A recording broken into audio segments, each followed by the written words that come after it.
እጅግ አስፈሪ ነው። ነገሮች ወደኛ ሀገርም ቀረብ ብለዋል። አሁን ላይ ሶስተኛው የዓለም ጦርነት የመነሳቱ ነገር አይቀሬ ነው። ምክንያቱም ደግሞ እስካሁኗ ሰዓት ድረስ ብቻ በርካታ ሀገራት ጦርነት ውስጥ ተቀላቅለዋል። በዚህም ታዲያ እስራኤል፣ ኢራን፣ አሜሪካ ኢቭን ራሽያ ራሱ በዚህ ጉዳይ ላይ መግለጫ ሰጥታለች። እንደዚሁም ደግሞ ዩናይትድ አረብ ኤምሬት በሚሳኤል ተደብድባለች። ኩዌት ላይም ከፍተኛ ፍንዳታ እየሰማን እንገኛለን። ሂዝቦላ ያለበት ሊባኖስም በዚህ ጦርነት ገብታለች። ሁቲዎች እያንቀጠቀጧት የምትገኝ የመንም ታዲያ እስራኤል ላይ ድብደባ ለመፈጸም ዝግጅት መጨረሱ ተገልጿል። በዚህም ታዲያ ወደ 10 የሚጠጉ ሀገራትም አሁን ላይ ባለፉት 2 ሰዓታት ውስጥ ብቻ ወደዚህ ጦርነት በይፋዊ መልኩ እንደገቡ እየተመለከትን እንገኛለን። መጀመሪያ እስራኤል ኢራንን ደብድባለች። ኢራን ደግሞ የመልሶ ማጥቃት ለማድረግ ወደ ባህሬን ተኩሳለች። አሁን በተሰማ መረጃ ደግሞ ዩናይትድ አረብ ኤምሬት አቡዳቢ ላይ ከባድ የተባለ ፍንዳታ ተከስቷል። ይህንንም ባለስቲክ ሚሳኤል ኢራን ተኩሰዋለች እየተባለ ይገኛል። ኩዌት ላይም ከባድ ፍንዳታ ተከስቷል። እንደዚሁም ደግሞ ራሽያም ታዲያ በዲሜትሪ ሜድቬዴቭ በኩል መግለጫን አውጥታለች። ነገሮች በጣም ውስብስብ ሆነዋል። ሶስተኛው የዓለም ጦርነት በቅርቡ ፊሽካው እንደሚነፋ እርግጥ ሆኗል።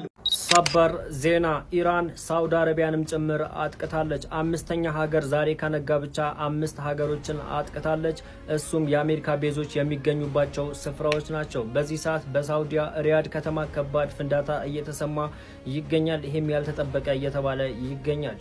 ዩናይትድ አረብ ኤምሬትስም ቢሆን ማስጠንቀቂያ እያወጡ ይገኛሉ ለዜጎቻቸው። እጅግ በሚያስገርም ሁኔታ ኢራን በርካታ ሀገሮችን በዚህ ሰዓት እያጠቃች ትገኛለች። የሳውዲ በተለይ ያልተጠበቀ እየተባለ ይገኛል።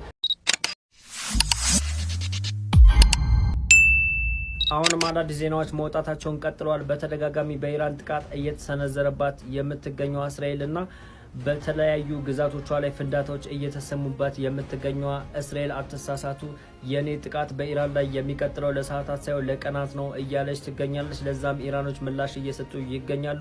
የኛም የእውነተኛው ምላሽ የኛ የእውነተኛው ጥቃት ገና አልጀመረም እያለች ትገኛለች ቴህራን። በሌላ ዜና ደግሞ የኢራኑ ፕሬዝዳንት መስዑድ በመልካም ጤንነት ላይ እንደሚገኝ እየተነገረ ይገኛል። በሌላ ዜና ደግሞ የቴህራን ነዋሪዎች በአስቸኳይ ለቀው እንዲወጡ እየተነገረ ይገኛል። ይህ የሚያሳስበው የሀገር ውስጥ የደህንነት ሚኒስትር ሲሆን ከበርካታ ሀገሮች ጋር መነካካቱን ተከትሎ ኢራን የቴህራን ነዋሪዎች በአስቸኳይ ለቀው እንዲወጡ እየተነገረ ይገኛል። በርካታ የእስራኤል ከተማ ነዋሪዎችም ጥንቃቄ እንዲያደርጉ እየተገለጸ ይገኛል። ይህ ጦርነት እንደባለፈው በ12 ቀን የሚያበራ አይመስልም።